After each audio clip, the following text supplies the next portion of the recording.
Rasul Wibisono selaku pembawa acara podcast pada hari ini. Nah, hari ini kita akan membahas sebuah topik yang sangat menarik, yaitu kemerdekaan Republik Indonesia. Tapi sebelum itu, mari kita perkenalkan kedua tamu undangan kami terlebih dahulu. Oke, jadi nama saya Jovan Adi Cornelius. Saya sebagai tamu di podcast kali ini. Saya bersama Natasha Budi, saya juga menjadi tamu di podcast kali ini. Oke, jadi kita bahas apa nih, Mas Al? Mungkin kita akan mulai dulu dari proses sebelum kemerdekaan Republik Indonesia. Berarti pas Indonesia memproklamasi? Iya, sebelum itu. Oh, Nah, menurutmu sebelum Indonesia memproklamasi itu apa yang terjadi? kayaknya waktu itu yang Jepang ketahuan menyerah itu nggak sih sama Sultan Syahrir itu nggak sih yang di bawah tanah itu lewat radio? Iya nggak sih? Iya, kayaknya itu aja sih. Ada beberapa kejadian. Oke, jadi berarti Jepang ada diambang kekalahan. Iya kan, gara-gara yang nuklir itu, ya nggak sih di Hiroshima sama Nagasaki ya. Iya. Nah, terus kan Jepang ngaku kalah lewat radio kan. Iya. Terus ketahuan sama Sultan Syahrir lewat radio juga kan. Nah, dari situ terus gimana? Setelah itu tuh mungkin yang itu ya apa? Yang dari Dallas itu. Iya, dari dalam Vietnam ya. Oh, berarti habis Soekarno turun dari darat terus habis itu digerebek sama orang-orang muda itu apa namanya? Golongan muda. Oh, golongan muda ya, digerebek di situ. Iya. Nah, kemudian golongan muda mendesakkan Soekarno untuk melakukan proklamasi Jadi kemerdekaan. kayak dipaksa gitu Soekarno. Iya, cuma kan mungkin bukan terpaksa juga sih, mungkin kan Oh, untuk kebaikan dulu gitu. Iya, untuk kebaikan Oh. negara juga. Soekarno mau? Waktu itu sepertinya belum mau. Kenapa ya? Padahal kan itu demi kemerdekaan Indonesia gak sih? Iya. Terus kenapa Soekarno yang nggak mau ya? Mungkin bisa jadi Soekarno masih takut karena ada di bawah pengaruh Jepang. Masuk akal sih, soalnya waktu itu Jepang memang lagi masih berkuasa di Indonesia. Terus gimana? Nah, kemudian pada tanggal 14 Agustus 1945, Berarti itu 3 hari sebelum proklamasi. iya, itu tuh Kenapa? kekuasaan Indonesia diserahkan oleh Jepang ke Sekutu, tapi belum sepenuhnya kan? Berarti Jepang udah menyerah tapi nggak mau menyerah seutuhnya gitu. Iya, Terus kekuasaannya dikasih ke siapa? masih pada Jepang, tapi kemudian nanti kan kepada Sekutu. Oh, berarti Jepang kayak masih nggak rela Iya, Indonesia masih lepas sangat. gitu. Terus habis itu Rengas Dengklok ya? Iya, Itu tanggal 16 kan? iya. Nah, yang aspek itu kan tahu Yang- nggak di jalan apa? Di jalan apa ya? Apa ya? Tahu nggak, Nam? Nggak tahu ya. Kita tanya aja deh, di jalan apa harus? Jadi di jalan Nggak tahu kan?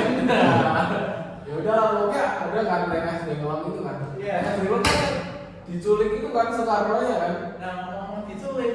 Hah, kenapa? Menurut kamu ini kan tujuan golongan muda mengambil Soekarno dan Hatta ke tempat itu untuk Rengas Dengklok itu? iya untuk mendesak Mereka ya? mereka untuk melakukan pembacaan proklamasi kemerdekaan Indonesia. Nah, itu menurutmu itu diculik itu benar atau enggak ya, atau diselamatkan dari pengaruh Jepang? Gimana menurutmu? Diselamatkan atau diculik sih sebenarnya mereka? Kalau menurutku sih kayaknya mereka itu kayak disambut melakukan kebaikan. Jadi diselamatkan, Iya, kayaknya. diselamatkan. Tapi ya betul sih mereka kan gara-gara itu jadi Indonesia merdeka kan? Mungkin kalau mereka nggak diselamatkan pada waktu itu kita belum tentu Diselamatkan. Iya, sekarang sudah merdeka. Bisa aja kita merdeka tanggal 19 Agustus. Iya ya, makanya nggak ada yang tahu juga. Tapi itu kan Soekarno sama Hatta dipaksa tuh. Dipaksa kan? Iya. Tiba-tiba gitu kan? Berarti termasuk penculikan juga nggak sih? Tapi kan untuk melakukan Berarti kebaikan. lebih besar diselamatkannya Iya. daripada diculiknya. Iya. Rengas Dengklok sendiri kan yang mereka diculik dari gangguan biar jauh dari Jepang. Pengaruh Jepang. Berarti mereka dijauhin dari Jakarta gitu. Iya, dari tempat yang mereka menganggapnya aman dari pengaruh-pengaruh buruk dari Oh, berarti di Jakarta dulu banyak Jepangnya gitu. Iya. Jadi mereka disuruh keluar Jakarta biar nggak ada pengaruh Jepang. Jadi Soekarno bebas gitu maksudnya. Ngomong apapun boleh gitu atau gimana? Bebas sih. Soalnya nggak takut sama Jepang. Iya. Oke, terus habis Rengas Dengklok gimana tuh? Jadi setelah itu kan Soekarno dan Hatta menyetujui kan untuk melakukan proklamasi. Kan? Berarti pas baru jauh dari Jepang mereka baru setuju. Iya. Setakut itu ya sama Jepang. Mungkin karena Jepang mengerikan. Kenapa? Bukannya rumahnya yang di depan Soekarno sama Hatta nyusun proklamasi itu bukannya di rumahnya Jepang ya? Nah itu. Oh, Laksamana Maiden. Iya. Betul. Berarti habis dari Rengas Dengklok mereka ke Jakarta lagi. Iya, ke Jakarta lagi untuk karena Laksamana Maiden untuk menyusun Bikin teks proklamasi. Teks proklamasi. Kalau nggak salah di sana sama Hatta sama Ahmad Subarjo. Nah, kira-kira kalau waktu itu Laksamana Maida tuh bukan benar-benar temannya Soekarno, gimana teman? Misal mereka dijebak gitu, dikumpulin di situ dijebak dibunuh. Bisa aja sih, tapi untungnya yang kejadian yang baik. Jadi kita fokus ke hal-hal yang sudah terjadi dengan baik saja. Oh gitu. Gitu. Tapi kalau Soekarno mati waktu itu kira-kira presidennya siapa nih? Mungkin kan harusnya Muhammad Hatta kan sebagai wakilnya Melanjutkan jejak ketuanya. Dan tapi menurutmu kalau itu Laksamana Maida melaporkan ke Jepang, kira-kira apakah kita tetap akan merdeka atau enggak? Mungkin kita merdeka ya, tapi enggak 45 ya. Iya, Mungkin bisa jadi 50, 55. Mungkin gak ada yang tahu ya. Untung waktu itu Laksamana Maidanya ini ya, menyetujui. Berarti di rumahnya Laksamana Maida itu mereka nulis proklamasi. Iya. Terus disimpan gitu sama mereka. Iya, sampai nanti di hari pembahasan proklamasi. Tanggal 17-nya itu. Iya, 17 Agustus 45. Dibacanya di mana? Nah, di rumahnya Soekarno di Jalan Pegangsaan Timur nomor 56. Itu rumahnya Soekarno yang masih. Iya. Katanya sampai sekarang masih ada ya? Masih ada sebagai tempat wisata kan sekarang. Nah, saya nggak tahu. Berarti benar-benar dikit gitu ya rumahnya ya? itu jadi juga nggak sih? Nah mungkin itu salah satu faktor sejarah yang benar-benar ini di Indonesia ya. Kira-kira teks proklamasi kan masih ada nggak yang asli? Nah yang asli mungkin masih ada kali ya. Tapi kalau kita zaman sekarang ini misal kita nih habis merdeka teksnya dibuang gak sih? Mungkin ya mereka nggak tahu kalau bakalan Iya. sejarah itu. Ya masuk akal juga sih. Atau mereka itu teksnya hilang atau terus dibuat lagi kan kita juga nggak ada yang tahu kan. Nah itu pas berarti di deklarasi proklamasinya kan masih di Jakarta dong. Iya kan di Jakarta di rumah. Kenapa mereka berani ya? Padahal kan mereka udah kabur dari Jakarta buat menjauhi pengaruh Jepang, tapi mereka balik lagi buat bikin proklamasi. Kenapa ya? Kira-kira? Mungkin Kalau menurutku mungkin gara-gara itu tempatnya di pusat kota gitu kali ya. jadi banyak orang Indonesianya. Jadi banyak yang tahu gitu kali ya. Oh mungkin ya. Mungkin ya. Oke lanjut. Waktu itu ada pengibaran benderanya nggak sih pas proklamasi? Ada dong kan yang terkenal itu apa? Bendera merah putihnya kan yang dijahit oleh Ibu Fatmawati. Iya. Terus kamu tahu nggak yang ngibarin benderanya siapa? Wah siapa nah kira-kira? Waduh. Nggak tahu. Karena ada dua nih, kamu jawab Ada satu, dua? kamu jawab satu. Iya. Ada dua. Orang Indonesia kan pasti kan? Indonesia. Wah nggak tahu nih siapa nih rasa? Kalian nggak tahu? Enggak lah. Kayaknya nggak pernah diajarin dia di sekolah-sekolah. Iya. Berarti jadi itu yang mengibarkan bendera merah putih itu adalah Latif Hendraningrat dan dibantu oleh Subarjo. Subarjo yang bikin proklamasi itu.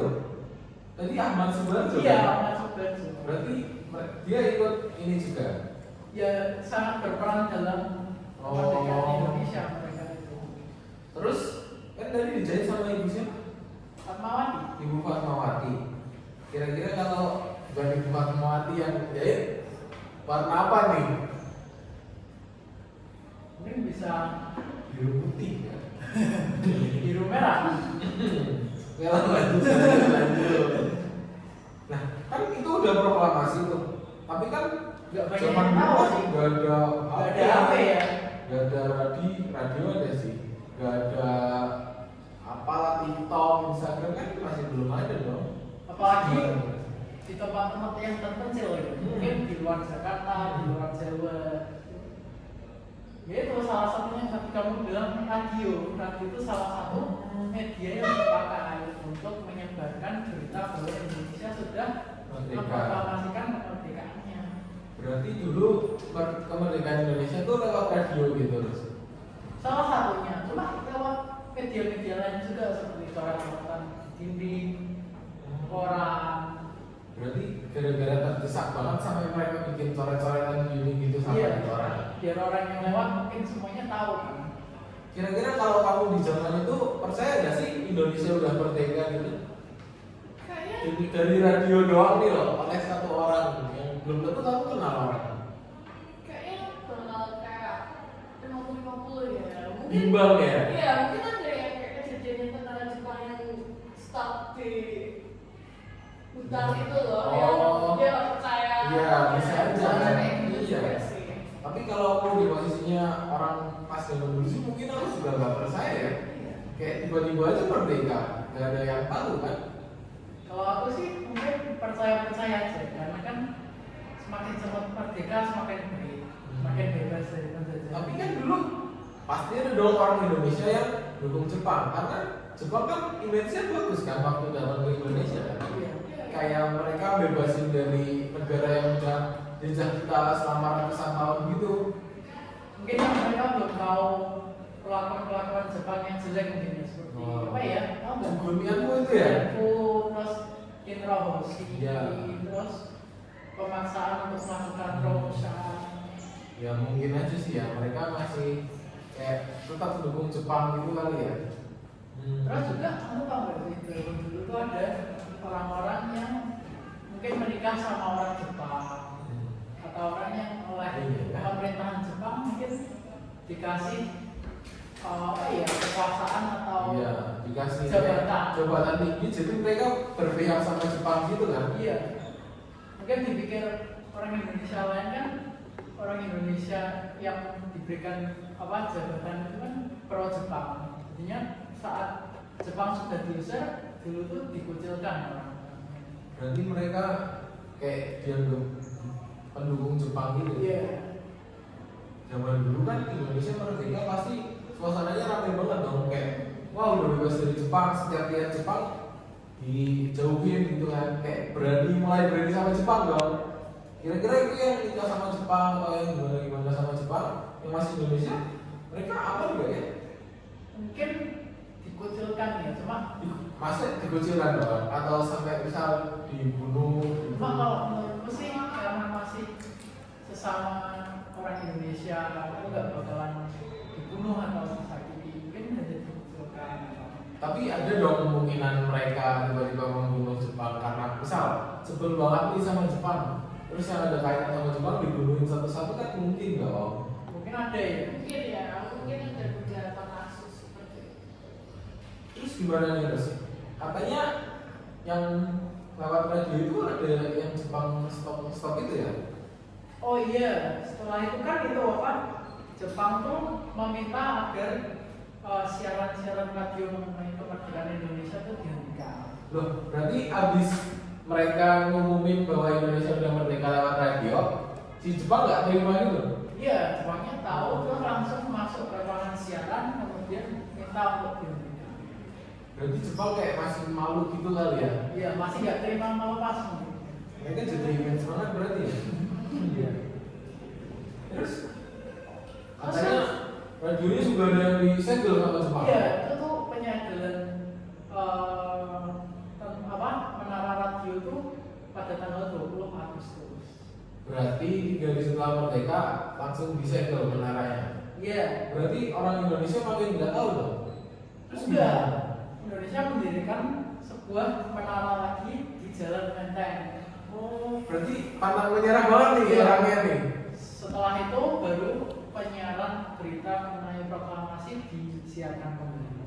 Berarti abis menara baru yang dibikin, terus mulai nyiar lagi gitu kalau Iya. Indonesia udah merdeka. Iya. Oh, terus kan misal semua orang udah tahu nih Indonesia merdeka.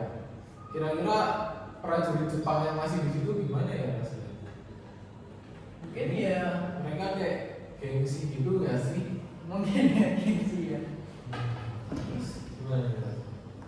Tapi kan selain radio kan nanti juga ada dibilangin apa ada media-media lain yang digunakan. Selain itu tuh kamu tahu plakat? Plakat? Iya. Nggak tahu tuh rasa apa tuh plakat? Plakat tuh ya seperti papan-papan gitu. Itu juga digunakan untuk Penyiaran iya. kemerdekaan. Terus tulis juga seperti coret-coretan cuma di gerbong kereta. Soalnya banyak orang yang di situ ya. Iya, bepergian mungkin sambil pas lewat mereka juga Bisa lihat. Oh, masuk akal sih. Nah, tapi orang-orang yang diajarin ke kita kan yang berpengaruh sama kemerdekaan paling siapa? Soekarno, Hatta lagi Hatta, Ahmad Subarjo. Ahmad Subarjo lagi, Sayuti Melik, Sama nama itu ya. Jenderal Sudirman. Ya itu aja kan. Ada nggak sih kayak tokoh yang dari Semarang itu yang kira-kira bagus? Ada dong, kita kan di Semarang. Jadi Ya, kita kan lagi di sekolah di Semarang iya. kan? Nah, kamu tahu nggak ada orang namanya Cipto Mangunkusumo? Cipto Mangunkusumo. Iya, tahu nggak? RS Dr. Cipto itu. Bukan. Oh, bukan. Siapa tuh Rasul? Nah, jadi tuh si Cipto Cipto. ini dia tuh dijuluki atau saya dipanggil sebagai si dokter rakyat. Pas dong rumah sakit. Apa dia kerja di situ? Mungkin dari situ. Mungkin ya. Dijuluki apa? Dokter. dokter rakyat. Dokter rakyat. Berarti dia dokter yang buat rakyat-rakyat gitu atau gimana? Harusnya ya sesuai julukannya mungkin dia seorang dokter. Dia ngapain nih waktu kurang? Walaupun dijuluki seorang dokter tuh dia sebetulnya pekerjaannya tuh seorang guru bahasa Melayu. Dia nggak apa-apa.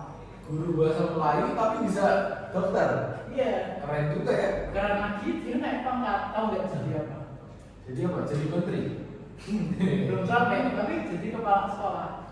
Kayak Bapak Susena. Oh, berarti dia begitu itu langsung naik jadi kepala sekolah. Iya. Hmm. Kamu tahu nggak perannya dia tuh dulu apa? Dokter dong, kan dokter aja. Iya kan? Peran untuk yang apa dominannya untuk kemerdekaan Indonesia. Gak tahu apa tuh nah. Tahu nggak? Tahu ya. Dia Apa? dulu berperan dalam menyuarakan hak-hak tanah jajahan. Tanah jajahan berarti tanah yang diambil alih sama Jepang dia nggak terima terus keluar-keluar gitu. Iya, terus hak-hak yang didapat oleh tanah jajahan ya kita ini.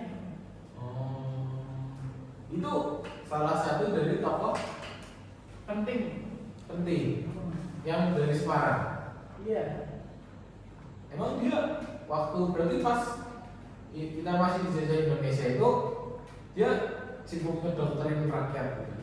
Lahirnya emang dia masih muda tuh, udah tua sih Rasul.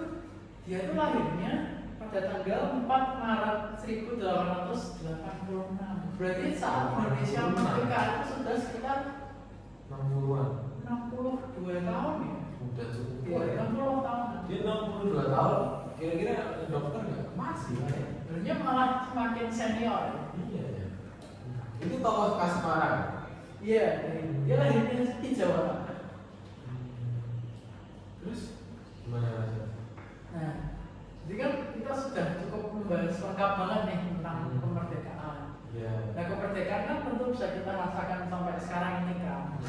Nah, kira-kira kita sebagai anak-anak SMA atau yang masih anak muda lah, kita tuh apa yang harus kita lakukan untuk mengisi kemerdekaan? Oh, berarti Untuk mempertahankan kemerdekaan itu. dari sisi kita sebagai anak muda. Iya. Apa ya?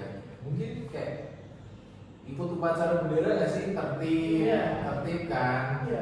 Apa nah? Kita juga bisa kayak memasarkan budaya Indonesia. Nah itu bisa biar orang-orang di luar negeri juga tahu kan? Iya. Atau bikin podcast juga termasuk dong nih kayak kita sekarang Jadi ini. kita nggak harus selalu perang-perang terus. Iya bisa aja kita damai tapi Indonesia tetap merdeka ke seluruh penjuru dunia juga tahu gitu kalau budaya Indonesia itu udah menyebar luas. Kita dengan podcast kan kita sedang belajar juga gitu sama saudara. Belajar dengan dia itu juga salah satu cara untuk mengisi kemerdekaan. Berarti dengan kita belajar giat itu kita menyuarakan kemerdekaan Indonesia. Iya, soalnya kan kalau kita belajar nih, kita kan tambah pintar, terus bisa membuat Indonesia semakin maju lagi, bukan hanya merdeka, tetapi sebuah negara yang maju. Berarti udah merdeka maju lagi. Iya. Tadi Dr. Cipto itu Semarang kan? Semarang. Kamu lahir di mana? Semarang. Kamu lahir di mana? Semarang. Nah, aku lahir di Purbalingga nih. Nah, di Purbalingga ada tokoh loh namanya Jenderal Sudirman. Tahu kan pasti kan? Tahu. Kamu malah baru tahu kalau dia dari Purbalingga. Kayaknya sih dari Purbalingga. Tapi di Purbalingga ada patutnya. Apa dari Rembang ya? Ya pokoknya kalau nggak salah itu ada hubungannya itu sama Purbalingga berarti. Jenderal Sudirman itu keren banget ya. Keren. Keren ya. Berarti pahlawan-pahlawan yang berperan untuk kemerdekaan Indonesia itu tersebar dari seluruh Indonesia. Makanya bisa aja ada pahlawan dari Papua. Kita nggak tahu kan? Iya. Iya. Berarti gila ya. Beragam banget ya rasnya ya. Iya. Ini buat Indonesia ya. Nah, kalau ngomong ras, kita tuh menghormati perbedaan yang ada seperti suku, ras, agama, dan Oh iya, budaya pasti itu dong. juga salah satu cara untuk mengisi kemerdekaan. Gak mungkin dong kita rasis gitu kan nggak baik. Iya, kalau rasis nanti perpecahan terus perang lagi gimana? Nggak kemerdekaan. Iya. Malah perangnya sama saudara sebangsa dan setanah air sendiri. Ternyata sejarah Indonesia keren juga ya. Keren. Banyak dan sangat menarik. Menarik kalau untuk digali lebih dalam. Tapi kayaknya yang diajarin ke sekolah hal-hal dasar doang nggak sih kurang menarik itu? Iya. Kayaknya perlu ditingkatkan ya sih ini. Iya. Gimana rasanya? Gimana? Menurut saya sih kita sudah sangat mencakup banyak topik ya dalam podcast ini, jadi cukup saja. Mungkin nanti kapan-kapan bisa dilanjut dengan Podcast informasi yang part lebih- dua. Iya, part 2 dengan yang lebih mendalam dan pastinya tidak kalah menarik. Oke. Saya kira cukup sekian kali ya. Cukup sekian. Oke, Terima kasih. Dadah.